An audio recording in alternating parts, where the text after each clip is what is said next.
السلام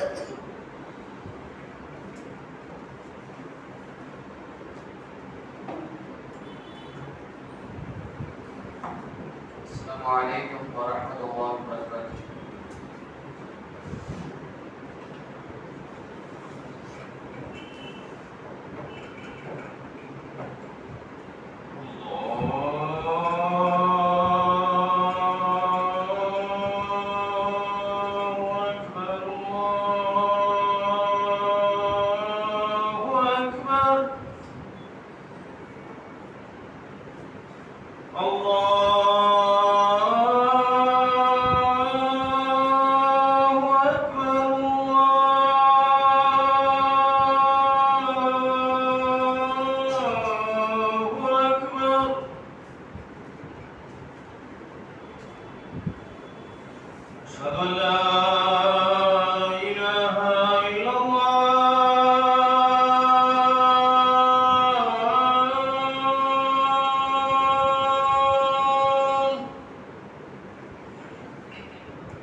الحمد لله نحمده ونستعينه ونستغفره ونعوذ بالله من شرور أنفسنا ومن سيئات أعمالنا من يهده الله فلا مضل له ومن يضلله فلا هادي له وأشهد أن لا إله إلا الله وأشهد أن محمدا عبده ورسوله أما بعد رب اشرح لي صدري ويسر لي أمري وحلل عقدة من لساني يفقهوا قولي رب زدني علما. அல்ஹம்துலில்லாஹ், ரமலானுடைய மாதத்தின் 3வது ஜும்மாவில் நம்மளை அடையச் செய்த அல்லாஹ்வுக்கு புகழ் அனைத்தும். இந்த ரமலானுடைய மாதம் என்று சொன்னாலே, ரமலான் என்ற மாதம் என்பது நம்ம இடத்தில் இருக்கக்கூடியது, நம்மை ஒரு சீர்படுத்தக்கூடிய மாதமாகவும் நம்முடைய நன்மைகளான காரியத்தை அதிகப்படுத்தக்கூடிய மாதமாக இருக்கின்றது. அதாவது அப்துல்லாஹ் இப்னு அப்பாஸ் ரலியல்லாஹு அன்ஹுமா அவர்கள் அறிவிக்கிறார்கள், நபி ஸல்லல்லாஹு அலைஹி வஸல்லம் அவர்கள் قال رسول الله صلى الله عليه وسلم أجود الناس بالخير. நபி ஸல்லல்லாஹு அலைஹி வஸல்லம் அவர்கள் மக்களிடத்தில் இரக்கம் காட்டக்கூடியவர்களாகவும் அதிகமாக நன்மை செய்யக்கூடியவர்களாகவும் இருந்தார்கள். அதாவது மற்ற மாதங்களில் நபி ஸல்லல்லாஹு அலைஹி வஸல்லம் அவர்கள் நன்மை செய்யக்கூடியவர்களாக இருப்பார்கள். இந்த ரமலானுடைய காலத்தில் வகான அஜ்வத் மா யகூனு ஃபி ஷஹ்ரி ரமலான், நபி ஸல்லல்லாஹு அலைஹி வஸல்லம் அவர்கள் மற்ற காலங்களை விட இந்த ரமலானுடைய காலங்களில் இன்னும் அதிகமாக மேலும் அதிகமாக மக்களிடத்தில் இரக்கம் காட்டக்கூடியவர்களாகவும் நன்மையை அதிகம் செய்யக்கூடியவர்களாகவும் இருந்தார்கள் என்று அப்துல்லாஹ் இப்னு அப்பாஸ் ரலியல்லாஹு அன்ஹு அவர்கள் அறிவிக்கிறார்கள். இது மட்டுமல்லாமல் இன்னொரு விஷயத்தையும் சொல்லி காட்டுறது வகான ரசூலுல்லாஹி ஸல்லல்லாஹு அலைஹி வஸல்லம் அஜ்வத பில் கைர் மின் ar-rihil mursal. அதாவது ரமலானுடைய காலத்துல ஜிப்ரீல் அலைஹிஸ்ஸலாம் அவர்கள் வந்துட்டு நபி ஸல்லல்லாஹு அலைஹி வஸல்லம் அவர்கள் இடத்துல வருவாங்க. நபி ஸல்லல்லாஹு அலைஹி வஸல்லம் அவர்களும் ஜிப்ரீல் அலைஹிஸ்ஸலாம் அவர்களும் அவர்களுக்கு குர்ஆன் ஓதி காட்டுவதும் நபி ஸல்லல்லாஹு அலைஹி வஸல்லம் அவர்களுக்கு குர்ஆன் ஓதி காட்டுவதும் கிட்டத்தட்ட இது 23 ஆண்டுகளாக நிகழ்ந்து வருகிறது. இப்படி நிகழ்கின்ற பொழுது நபி ஸல்லல்லாஹு அலைஹி வஸல்லம் அவர்கள் எப்படி இருப்பாங்க அப்படின்னா, ஜிப்ரீல் அலைஹிஸ்ஸலாம் சொல்லி காட்டுறாங்க, ரீஹில் முர்சல், புயல் காத்த மாதிரி நபி ஸல்லல்லாஹு அலைஹி வஸல்லம் மற்ற மனிதர்களிடத்தில் இரக்கம் காட்டலாம், உதவி செய்யக்கூடியலாம் இருந்தார்கள். அப்போ நம்ம இருக்கக்கூடிய நம் ரமலானை கிட்டத்தட்ட கடக்க இருக்கின்றோம். நம்முடைய சொத்துக்களை, நம்முடைய பொருளாதாரத்தை நாம் எந்த வகையில் செலவு செய்ய வேண்டும், நம்முடைய தான தர்மங்களை நாம் எந்த வகையில் நாம் சரியான முறையில் வழிவகுக்க வேண்டும் என்பதை நாம் இந்த உரையில் காண்போம். நாம் அல்லாஹ்வின் பாசத்தை, அல்லாஹ்வின் நேசத்தை நாம் எதிர்பார்க்கின்றோம். பொதுவாக எல்லா மனிதர்களும் அல்லாஹ்வின் பாசத்தை, நேசத்தை எதிர்பார்த்து தான் நம்ம எல்லா விஷயம் செஞ்சுட்டு இருக்கிறோம். பல விதத்தில் நடக்கிறதும் அது ஒரு காரணம் தான். நாங்கள் அல்லாஹ்வுக்காக தான் எல்லா விஷயத்தையும் செய்வோம், அல்லாஹ்வுக்காக தான் நாங்கள் தொழுகிறோம், அல்லாஹ்வுக்காக தான் நாங்கள் இந்த விஷயம்லாம் செய்வோம் அப்படின்ற அல்லாஹ்வின் பாசத்தை, நேசத்தை அடையறதுக்காக தான் இந்த உலகத்தில் இருக்கிற எல்லா முஸ்லிம் மக்களும் செயல்பட்டு இருக்கிறாங்க. அப்படி நம்ம அந்த அடைவதற்காக நம்ம பல இபாதத்துகள் செய்வோம், பல வணக்க வழிபாடுகள் செய்வோம்.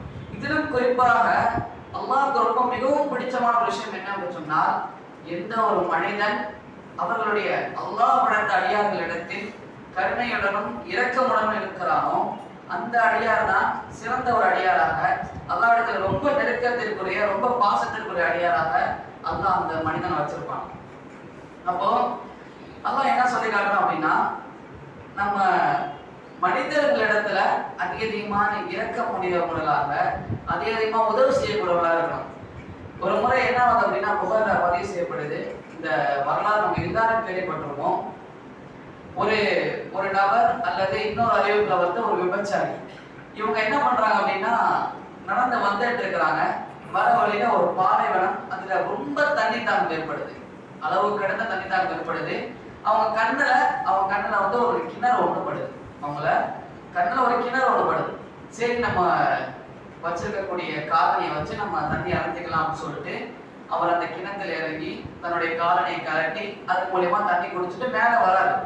மேல வந்து பார்த்தா ஒரு நாய் என்ன பண்ணுது அப்படின்னா, ரொம்ப தண்ணி தாகத்துல இவர் எப்படி தண்ணியால் அவதைப்பட்டு இருந்தாரோ அதே மாதிரி இந்த நாய் என்ன பண்ணுது அப்படின்னா, அதை விட ரொம்ப தண்ணி தாகத்துல அந்த பாலைவனத்தினுடைய மண் நக்கிட்டு இருக்கு.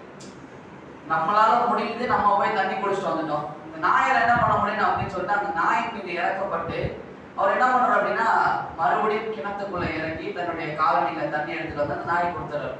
இது மூலமா அவர் செஞ்சது வந்து அந்த ஹதீஸ்ல வேற எந்த விஷயமும் அவரை பத்தி சொல்லல. அவர் தொழுதாரு, அவர் நோன்பு வச்சாரு, அந்த மாதிரி எந்த விஷயமும் அவரை பத்தி சொல்லவே கிடையாது.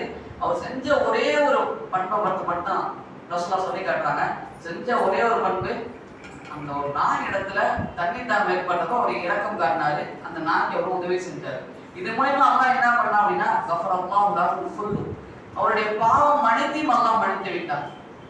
அந்த விபச்சாரியான அந்த அறிவிப்புல வரப்போ அந்த விபச்சாரியை அல்லாஹ் அவருடைய பாவம் எல்லாத்தையும் மன்னித்து விட்டான் அப்படின்னு சொல்லி காட்டுறோம்.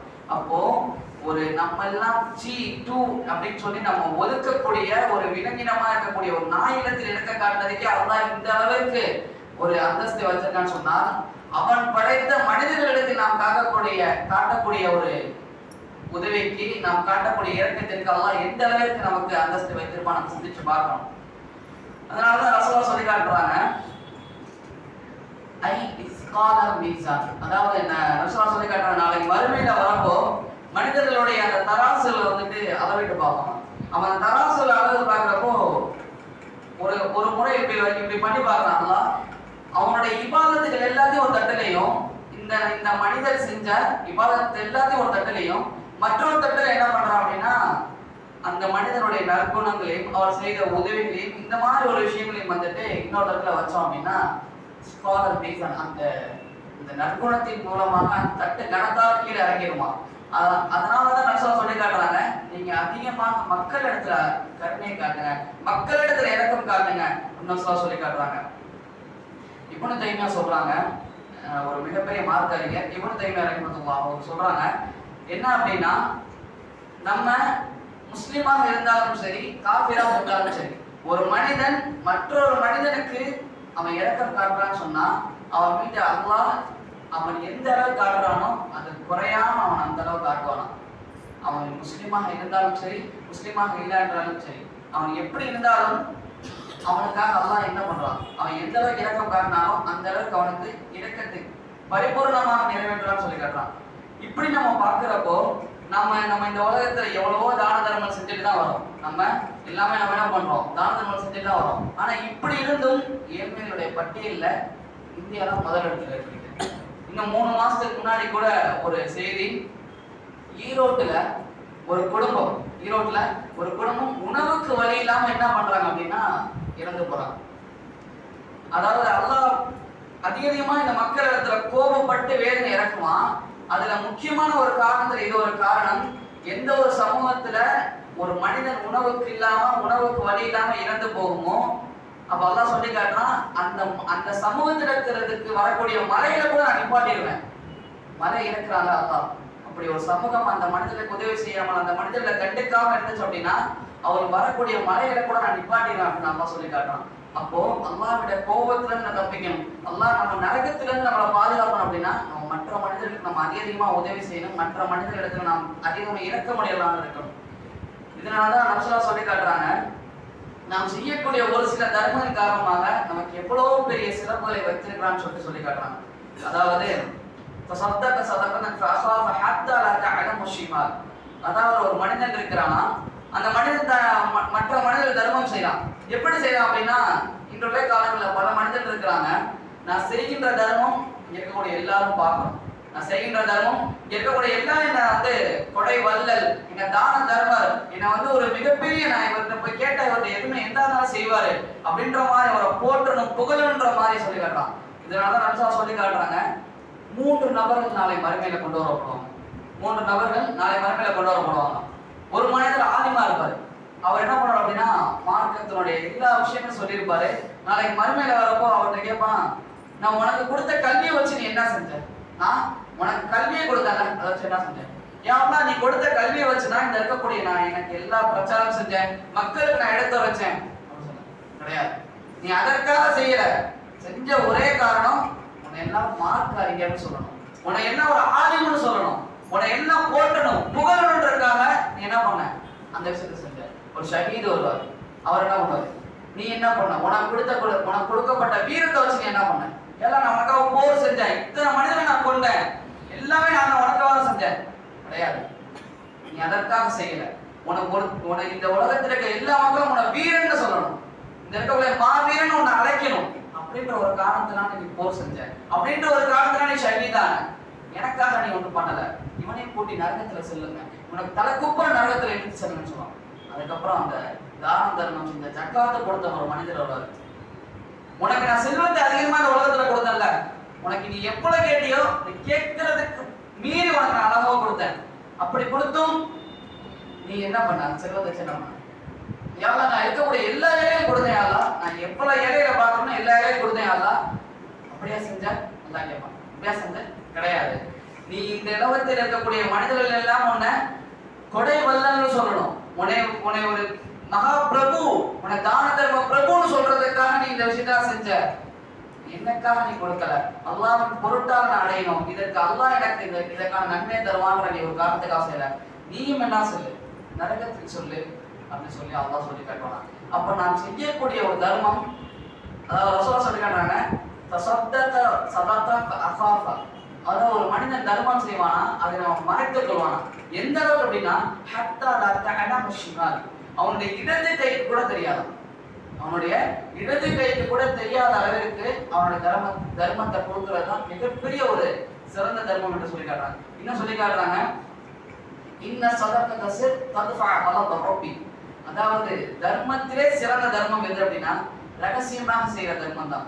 அந்த தர்மத்திலே சிறந்த தர்மம் இது மூலமா என்ன ஆகுதுன்னா தத்ஃபா அலத ரப்பி, நம்ம அல்லாஹ்வுடைய கோபத்தை இது மூலமாக நீக்குகின்றது என்று சொல்லி காட்டுறாங்க. ஒவ்வொரு நாளும் 2 மலக்குமார்கள் வந்து நம்மளுடைய பூமிக்கு வருவாங்க. ஒவ்வொரு நாளும் 2 மலக்குமார்கள் பூமிக்கு வருவாங்க. அவங்க என்ன பண்ணுவாங்க அப்படின்னா மார்னிங் யோமின் இஸ்பாஹ் இபாதி ஃபி இல்லா மலகான் யன்சிலானி. 2 மனிதர்கள் 2 மலக்குகள் இந்த உலகத்திற்கு வராமல் காலையே நிகழாது, பஜ்ரே வராதுன்னு சொல்லி காட்டுறாங்க. அவங்க வந்துட்டு என்ன பண்ணுவாங்க அப்படின்னா ஃபயக்குல் அஹதும் அல்லாஹும்ம அஅதி முன்ஃபிகன் கலஃபா.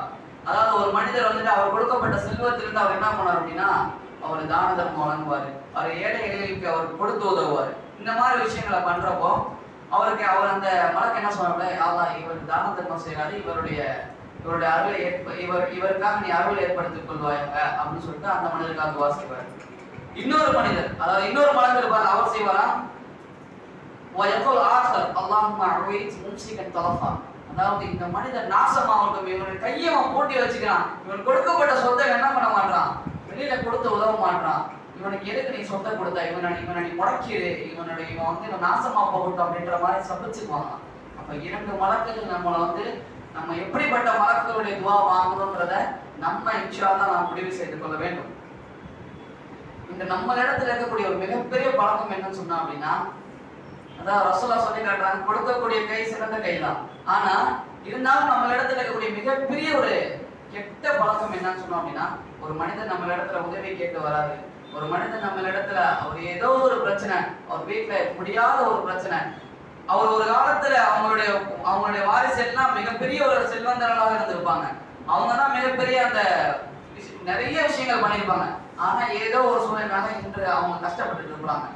அவங்க ஏதோ ஒரு நிலைமையில நம்மளோட உதவி கேட்க வராங்க அப்படின்னா நம்மளுடைய பார்வை எப்படி இருக்கும் அப்படின்னா, என்னடா நம்ம தானே கொடுக்குறோம், அவன் நம்ம கிட்ட வாங்குறவன் தானே, நம்ம தானே கொடுக்குறோம், அவன் நம்ம கிட்ட வாங்குறவன் தானே, அவனை விட நம்ம தானே சிறந்தவங்க அப்படின்ற ஒரு பாரு. அல்லாஹ் சொல்லி காட்டுறாங்க, அல்லதீன யுன்ஃபிகூன் அல்லதீன யுன்ஃபிகூன். நீங்க சம்பாதிச்ச வச்சு நீங்க கொடுக்கல, நீங்க செலவு செஞ்சத வச்சு நீங்க கொடுக்கல, நீ கொடுக்கிறது எல்லாமே நான் கொடுக்கப்பட்டது நீங்க ஏன் மூலமா நீங்க கொடுக்குறீங்க.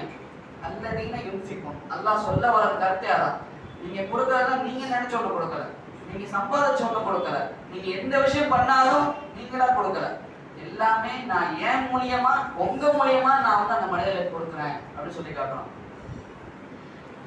அதனாலதான் ரசூலுல்லாஹ் சொல்லி காட்டுறாங்க, மன் தஸத்தக பி அத்லின் தம்ராத்தன் மின் கஸபி தையிப். அதாவது நாம் செய்யக்கூடிய தர்மம் என்பது அல்லாஹ் எப்போது ஏற்றுக்கொள்வான் என்று சொன்னால் வலா யுக்பலுல்லாஹு இல்லா தையிப். நாம் செய்யக்கூடிய தர்மம் என்பது நாம் செய்யக்கூடிய ஹலாலான முறையில் இருந்தால் மட்டும்தான். நம் சம்பாதித்தியமோ நம்மளுடைய பொருளாதாரமோ எப்பொழுது ஹலாலா இருக்குமோ அப்பதான் ஏற்றுக்கொள்வாங்க. இல்லை என்று சொன்னால் வலா யுக்பலுல்லாஹு தையிப். அல்லாஹ் சுத்தமற்ற எந்த ஒரு பொருளையும் ஏற்றுக்கொள்வது கிடையாது. அல்லாஹ் ஹலாலான ஒரே ஒரு விஷயத்தை மட்டும் தான் ஏற்றுக்கிறாங்க. இன்று நம்ம பார்க்கிறோம், பல மனிதர்கள் வட்டிக்கு விடுறாங்க, பல மனிதர்கள் எந்தெந்த வரையில ஹராமான வழியில அதை சம்பாதிச்சுக்கிட்டு எப்படி மாற்றம் ஒரு சவால் கொடுப்பாங்கல்ல, அதே பாயிண்ட் தான் இங்கேயும், அவங்களுடைய கருத்து தான் இங்கேயும். அவங்க எப்படி இருப்பாங்க அப்படின்னா, நம்ம இவ்வளவு சம்பாதிச்சிட்டோம், இதை வந்துட்டு கடவுளுக்கு ஒதுக்கி வச்சிட்டோம் அப்படின்னா நம்ம கடவுள் நம்ம கண்ணை குத்தாது, கடவுளே நம்ம கண்ணை குத்தாது. ஏன்? நம்ம கடவுளுக்கு ஒதுக்கி வச்சிட்டோம்ல. அதே தான் இங்க நம்ம முஸ்லீம்களுடைய மக்களிடத்துல கருத்து இருக்குது. நம்ம எவ்வளவு ஹராமான முறையில சம்பாதிச்சாலும் அல்லாஹ்வுக்காகவும் இந்த ஏழைகளுக்காகவும் கொஞ்சம் ஒதுக்கி அவங்களுக்கு கொடுத்துட்டோம் அப்படின்னா அல்லாஹ் நம்மளுடைய பாவத்தை மன்னிச்சுக்கும். கிடையாது, நிச்சயமா கிடையாது. அல்லாஹ் அந்த ஒரு துண்டு கூட அதை ஏற்றுக்க மாட்டான். அதான் சொல்லி காட்டுறோம், வலா யுக்பலுல்லாஹு தையிப். நீங்க செய்யக்கூடிய விஷயங்கள் வந்துட்டு தையிபா இல்லை அப்படின்னா, ஹலாலா இல்லை அப்படின்னா நான் உங்களுக்கு ஏற்றுக்கவே மாட்டேன். ஆனா நீங்க ஹலாலான முறையில நீங்க எப்ப சம்பாதிச்சு கொடுக்குறீங்களோ அப்ப நீங்க என்ன பண்ணீங்க அப்படின்னா, அல்லாஹ் சொல்றான், நீங்க அந்த மனிதர்களுடைய கையில கொடுக்கறது முன்னாடி இந்த ரஹ்மான் பியமீன், அல்லாஹ் அவனுடைய கையில நீங்க கொடுக்குறீங்கன்னு நினைச்சுக்கோங்க. அல்லாஹ் அவனுடைய கரத்தால வாங்கினான்னு நினைச்சுக்கோங்க. நீங்க கொடுக்கறது ஒரு சாதாரண ஒரு மனிதரோட கையில இல்ல, நீங்க கொடுக்கக்கூடிய அல்லாஹ்வுடைய கரத்துல நம்ம நினைச்சுக்கணும். நம்ம கொடுக்கக்கூடியது அல்லாஹ்வுடைய கரத்துல நினைச்சுக்கணும். அதான் இன்று மறுமையில் நடக்கக்கூடிய சம்பவம், ஒரு சம்பவம். அதாவது என்ன அப்படின்னா, அல்லாஹ் கூப்பிடுவான், யா இப்னி ஆதம் இங்க வா அப்படி சொல்லி கூப்பிட்டுட்டு உனக்கு என்ன வேணும் அப்படின்னு சொல்லி கேட்டதுக்கு அப்புறம் அந்த மனிதன் இடத்துல கேட்பானா, நான் இந்த உலகத்துல உனக்கு என்னென்னமோ வழங்கியிருந்தேன், நீ என்ன பண்ண? யாரெல்லாம் நான் இந்தந்த விஷயத்துக்குலாம் செயல்பட்டிருந்தேன், நான் இந்தந்த மாதிரிலாம் செயல்பட்டிருந்தேன் அப்படின்னா. இப்ப நம்ம இடத்துல இருக்கக்கூடிய ஒரு மிகப்பெரிய பழக்கம் என்னன்னு சொன்னா அப்படின்னா, ஒரு இயற்கையான ஒரு மனிதர் இருந்தார் அப்படின்னா அவரை நம்ம வாழ்க்கையில மதிக்கிறதே கிடையாது. எப்படி அப்படின்னா, இப்ப நான் பணக்காரர்கள அவர்களை சுத்தி காட்டணும்னு சொல்ல அல்லாஹ் அவர் பறக்கச் செய்யட்டும், அல்லாஹ் அவருக்கு இன்னும் பறக்கச் செய்யட்டும். சொல்ல வரக்கூடிய கருத்தை என்னன்னு சொன்னா, ஒரு பணக்காரர் இருக்காரு, ஒரு பணக்காரராக இருந்தாலும் இந்த நம்ம பார்க்கக்கூடிய சமூகம் எப்படி இருக்குன்னு சொன்னா, அவர் எந்த ஒரு தொலைக்கும் வந்திருக்க மாட்டாரு. அவர் இஸ்லாத்தை சார்ந்த எந்த விதத்திலையும் பெரிய அளவில் அவர் வந்து ஈடுபட்டிருக்க மாட்டாரு. ஆனா அவருடைய மௌத்துக்கு கூட்டம் வர மாதிரி வேற எந்த மௌத்தும் கூட்டம் வராது. அவ்வளவு கூட்டம் வரும். அவர் ஆனா அந்த விஷயம் அந்த அளவுக்கு அவருடைய ஈடுபாடு இருந்திருக்காரு. அதே ஒரு ஏழ்மையான ஒரு எளிமையான ஒரு மனிதர் வாழ்ந்திருப்பாரு. அவர் முழுக்க தன்னுடைய வாழ்க்கையை முழுவதும் எங்க பயணிச்சிருப்பார் அப்படின்னா, பள்ளிவாசலுக்கு அல்லாவுடைய தொடர்புடையதான் வச்சிருப்பாரு. அவருடைய வாழ்க்கை முழுவதும் எங்க வச்சிருப்பாரு? பள்ளிவாசலையும் அல்லாவோட தொடர்புடையதான் வச்சிருப்பாரு. அவர் ஏதோ ஒரு விருந்து கலைக்கிறாரு, அவர் ஏதோ ஒரு இது கலைச்சார் அப்படின்னா நம்மளுடைய மக்கள் அதை மதிக்கிறதே கிடையாது. ரொம்ப ஒரு இழிவான ஒரு செயல், நம்மளுடைய சமூகத்தில் இருக்கக்கூடிய மிகப்பெரிய ஒரு இழிவான செயல் இப்படிப்பட்ட ஒரு செயல். நாம் இந்த மாதிரி செயல்கள் வந்து நம்ம பாதுகாத்து கொள்ளணும். அப்போ நபிஸல்லா சொல்லி காட்டுறாங்க, கால ரசூலுல்லாஹி ஸல்லல்லாஹு அலைஹி வஸல்லம் மா நக்ஸத்து மின் ஸதகா. அதாவது நம்மளுடைய சமூகத்தில் இருக்கக்கூடிய மிகப்பெரிய ஒரு குறை என்னன்னு சொன்னோம் அப்படின்னா, நம்ம எல்லாம் நினைச்சுக்கிறோம், நம்ம பாக்கெட்ல இருந்து ஒரு 100 ரூபா கொடுத்துட்டோம் அப்படின்னா நம்ம பாக்கெட்ல இருக்கிறதெல்லாம் காலியா இருக்கு. நம்ம ஒரு 100 ரூபா கொடுத்துட்டோம், நம்ம ஒரு 10,000 ரூபா கொடுத்துட்டோம், பல லட்சம் கொடுத்துட்டோம் அப்படின்னா நம்ம கொடுக்கறது எல்லாமே என்ன ஆயிரும்? காலி ஆயிரும். அல்லாஹ் நமக்கு எதுவுமே கொடுக்க மாட்டான், அல்லாஹ் நம்மளை எதுவுமே பண்ணிட மாட்டான், நமக்கு எல்லாமே போயிடும், சொத்து எல்லாம் அழிஞ்சிரும் அப்படின்ற மாதிரி தான் நம்மளோட நிலைமை இருக்குது. ஆனா அப்படி கிடையாது. அல்லாஹ் சொல்லி காட்டுறாங்க, நீங்க சதக்கா கொடுக்கறது மூலியமாக உங்களுடைய சொத்து குறையவே குறையாது, அது மாறாக அதிகரிக்கும் தான். நபிசுல்லாஹ் காலத்துல எப்படி சஹாபாக்கள் இருந்தாங்க பாருங்க. ஒரு மனிதர் வந்துட்டு என்ன பண்ணார் அப்படின்னா, ஒரு சஹாபி அவருக்கு இடத்துல வந்துட்டு ஒரே ஒரு திருகமோ 2 திருகமோ என்னமோ தான் இருந்துச்சு. அதை வந்துட்டு என்ன பண்ணார் அப்படின்னா, ஒரு ஏழை வராரு. ஏழை வரவ என்ன பண்றாரு அப்படின்னா, அவருடைய கையில அந்த கொடுத்துறாரு, அந்த ஒரு திருகத்தை கொடுத்துறாரு. கொடுத்ததுக்கு அப்புறம் அவர் வெயிட் பண்றாரு. வெயிட் பண்ணிட்டு கொஞ்ச நாள் ஆகுது. கொஞ்ச நாள் ஆனதுக்கு அப்புறம் அவருடைய மன்னர் இடத்துல இருந்து ஒரு 10 திருகமோ 12 திருகமோ என்னமோ வருது. வந்ததுக்கு அப்புறம் அந்த அந்த மன்னர் இடத்துல வந்த மனிதர் வந்து அந்த சஹாபிட்ட கொடுக்குறாரு, இந்தாங்க உங்களுடைய காசு உங்களுக்காக கொடுக்க சொல்லியிருந்தாரு, நம்ம கொடுக்குறாரு. உடனே அந்த சஹாபி என்ன கேட்டார் அப்படின்னா, இதுல குறைவா இருக்குதே, நீங்க என்ன பண்ணீங்க அப்படின்னு கேட்டாரு.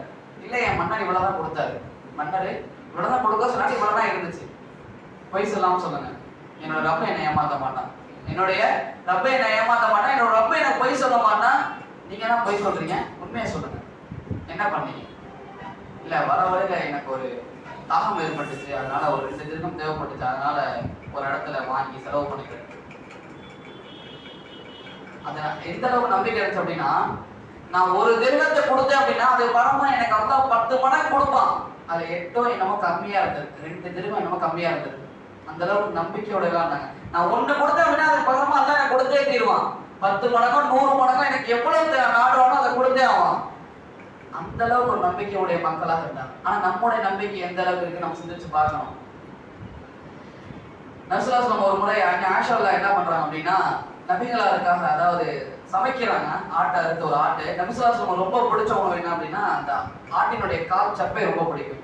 அதனால நபிசுல்லாஹ் அவர்களுக்கு மட்டும் அந்த கால் சப்பையை மட்டும் எடுத்து வச்சுறாங்க. எடுத்து வச்சுட்டு மற்ற இருக்கிற எல்லாத்தையும் சமைச்சு ஏழை மக்களுக்கு எல்லாத்தையும் கொடுத்துறாங்க. கொடுத்துட்டு நபிகளார் வராங்க. வந்ததுக்கு அப்புறம் அந்த கால் சப்பை எடுத்து வைக்கிறாங்க. அப்போ ஆயிஷா சொல்றாங்க, இந்த கால் சப்பை தவிர எதுவுமே கிடையாது, எல்லாத்தையும் நான் மக்களுக்கு கொடுத்துட்டேன், இங்க இருக்கக்கூடிய எந்த ஒரு விஷயமும் இல்லை, எல்லா உணவும் மக்களுக்கு கொடுக்கப்பட்டுருச்சு அப்படின்னு சொல்றாங்க. அப்போ ரசூலுல்லாஹ் சொல்றாங்க, நீங்க அதை எல்லாத்தையும் கொடுத்ததை விட இதை கொடுத்துருக்கலாம் அப்படின்னு சொல்லி கேட்கலாம். ஏன் அப்படி சொல்லி காட்டாங்க அப்படின்னா, நம்ம எந்த ஒரு விஷயத்தை நம்ம விரும்புறோமோ அதை தான் மற்ற மனிதர்கள் விரும்புறோம். ஏன் அப்படி சொல்றாங்க அப்படின்னா, நம்ம அவங்களுடைய இடத்துல நம்ம சிந்திச்சு பார்க்கணும். நம்ம அவங்களுடைய கையேந்தக்கூடிய நிலைமையில இருந்து நாம் சிந்திச்சு பார்ப்போம். நம்ம கையேந்த கூட சிந்திச்சு பார்ப்போம். நமக்கு ஏதோ தரம் கெட்ட பொருள், நமக்கு ஏதோ ஒரு ஒரு சரியே இல்லாத ஒரு பொருளை கொடுத்தா நம்மளுடைய மனநிலை அப்ப வந்து எப்படி இருக்கும்? நம்மளோட மனநிலை சரியாக இருக்குமா? கிழிஞ்ச ட்ரெஸ்ஸை கொடுக்குறாங்க, கெட்டு போன சாப்பாடை கொடுக்குறாங்க, ஏன்னா இப்படி எல்லாம் இருக்கிறாங்க, இன்னும் ஒரு 5 ரூபா கொடுக்குறாங்க. இந்த மாதிரி நம்ம அந்த இடத்துல இருந்து கொடுத்தா நம்ம அந்த விஷயத்தை ஏற்றுக்கொள்வோமான்னு சிந்திச்சு பார்க்கணும். அதனால ரசூலுல்லாஹ் சொல்லி காட்டுறாங்க, உங்களுக்கு எது விருப்பமா இருக்கிறதோ அதே உங்கள் சகோதரருக்கு விரும்புங்க.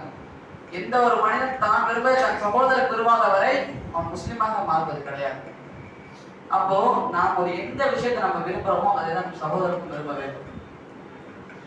இன்னும் ஒரு முக்கியமான விஷயம் என்ன அப்படின்னா, நாம் செய்யக்கூடிய தர்மங்களுக்கெல்லாம் நம்ம எல்லாமே அன்று மறுமையில நமக்கு ஒரு அடி தூரத்துல சூரியன் இருக்குமா, அங்க இருக்கக்கூடிய எல்லா மனிதர்களும் எப்படி இருப்பாங்க?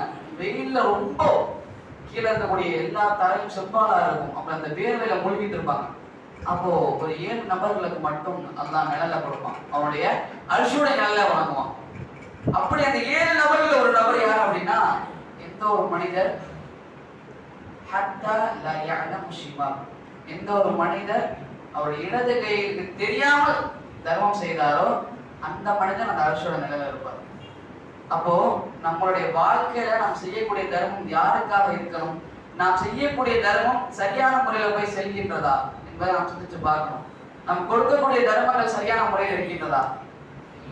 மற்ற காலங்களில் நாம் செய்யக்கூடிய தர்மங்கள் இருக்கட்டும், ரமலானுடைய காலங்களில் நாம் செய்யக்கூடிய தர்மம் இன்னும் அதிகமாக இருக்க வேண்டும். இன்னும் ஏன்னா ரசூலுல்லாஹ் ஸல்லல்லாஹு அலைஹி வஸல்லம் எப்படி இருந்தாங்க, மற்ற காலங்களில் செய்யக்கூடிய அமல் கொஞ்சம் குறைவா இருந்தாலும் ரமலானுடைய காலங்களில் ரீஹல் முர்சல், அதாவது புயல மாதிரி தர்மம் செய்யக்கூடியவர்கள். அப்படிப்பட்ட மக்களாக நம்மளுடைய வாழ்க்கை நாம் மாற்றிக்கொள்ளணும். இதை குறித்து இன்னும் 2வது வரையில் காணணும்.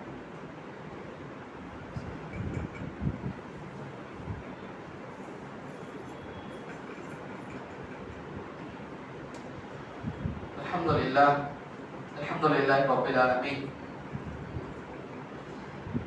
அதாவது நாம் செய்யக்கூடிய இபாதத்தெல்லாம் 2 முறை. அதாவது ஒரு சில இபாதத் என்பது மறுமையில் மட்டும்தான் பலன் அளிக்கும். ஒரு சில இபாதத் என்பது எப்போ பலன் அளிக்கும்? மறுமையில மட்டும்தான் பலன் அளிக்கும். ஆனா ஒரு சில இபாதத் வந்து ரெண்டு நேரத்திலே பலன் அளிக்கும். நமக்கு இந்த உலகத்திலே பலன் அளிக்கும், நாளைக்கு மறுமையிலே பலன் அளிக்கும். நாளைக்கு நம்ம செல்லக்கூடிய மறுமையில பலன் அளிக்கும். அப்படிப்பட்ட ஒரு அமல் தான் இந்த சதக்கா, ஜக்காத்தா இருக்கட்டும். இப்படிப்பட்ட ஜக்காத்து வந்துட்டு நாம எல்லாம் என்ன பண்றோம் அப்படின்னா, சரியான முறையில யாருக்கிட்ட போய் சேரணுமோ சேர மாட்டேங்குது. நம்ம யாருக்கிட்ட போய் சேரணுமோ செய்ய மாட்டேங்குது. நம்ம முன்னாடி கூட சொல்லியிருந்தோம்ல, அதாவது ஒரு ரொம்ப வசதியா இருந்திருப்பாங்க, ஆனா அவங்க கேட்க கூச்சப்படுவாங்க. அவங்க என்ன பண்ணுவாங்க? கேட்க கூச்சப்படுவாங்க. அவங்க ஒரு காலத்துல ரொம்ப வசதியா வாழ்ந்து பல பள்ளிகள் கட்டி பலவிதமான சொத்துக்கள் இருந்திருக்கும். ஆனா இன்றைக்கு ஏதோ அவங்களுடைய பொருளாதார காரணத்தினால ஏதோ ஒரு விஷயத்துல கஷ்டப்படுவாங்க. அவங்க நம்ம இடத்துல வந்து கேட்க மாட்டாங்க.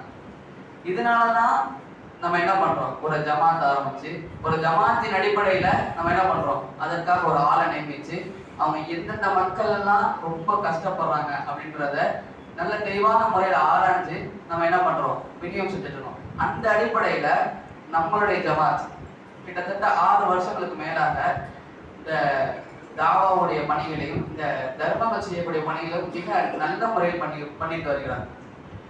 அதுல குறிப்பா சொல்லணும் அப்படின்னா, கஷ்டப்படுவாங்க சிறுவர் சிறுமியர்கள், கஷ்டப்படுவாங்க. எப்படி அப்படின்னா, இன்று இருக்கக்கூடிய காலத்துல படிச்சாதான் எந்த விஷயமா இருந்தாலும் பெற முடியும், படிச்சாதான் நம்மளுடைய வாழ்க்கையில முன்னேற முடியும் இருக்கிற சமயத்துல அவங்களால படிக்க வைக்க கூட முடியாது. அவங்களுடைய வாழ்க்கையில உணவுக்கு கூட கஷ்டப்படுவாங்க, அவங்களுடைய உணவுக்கு கூட கஷ்டப்படுவாங்க. அவங்க ஒரு வேளை சோத்துக்கு ஒரு நாள் இருக்கக்கூடிய சாப்பாட்டை கூட அவங்களால முடியாது. அந்த மாதிரி இருக்கிற மக்களை நம்முடைய மக்கள் ஆராய்ஞ்சு, அந்த மாதிரி மக்களுக்கு கிட்டத்தட்ட 50க்கும் மேற்பட்ட சிறுவர் சிறுமிகளுக்கு நம்மளுடைய ஜமாத்து மூலமாக, அதாவது 8வது படிக்கிறதுக்குள்ள இருந்தாங்க அப்படின்னா 1000 ரூபாய் மாதம், அதற்கு மேல இருந்தாங்க அப்படின்னா 1500 ரூபாய் மாதம் கொடுக்கப்பட்டு வருகிறது. இதே போல சில மனிதர்கள் வருவார்கள், அவர்கள் எப்படி மாற்று மத சகோதரர்கள் வருவாங்க. அவங்களுக்கு என்ன பண்ணுவாங்க அப்படின்னா, அவங்க குடும்பத்தில் இருக்கக்கூடிய எல்லாமே முடிச்சுவாங்க. அவங்க யாருமே உதவி செய்ய மாட்டாங்க. அவங்களுக்கு எந்த ஒரு உறுதுணையுமே இருக்காது. அவங்க நம்ம இடத்துல வந்து வரப்போ நம்ம இடத்துல தான் மற்ற ஜமாத்தை காட்டிலும் நம்ம இடத்துல அதிகமான மக்கள் வராங்க. ஏன் அப்படி சொன்னோம் அப்படின்னா, நம்ம அவங்களுக்கு எந்த ஒரு செலவும் கொடுக்கறது கிடையாது. எல்லா செலவையும் யார் ஏத்துக்கிறாங்க அப்படின்னா நம்மளுடைய ஜமாத்து முழுமையாக ஏற்றுக்கொள்ளுது. அதனால மற்ற ஜமாத்துல இவங்க இவ்வளவு காசு வாங்குறாங்க அப்படின்ற ஒரு காரணத்தினால நம்மளுடைய ஜமாத்தை தான் அதிகமாக நாடி வராங்க.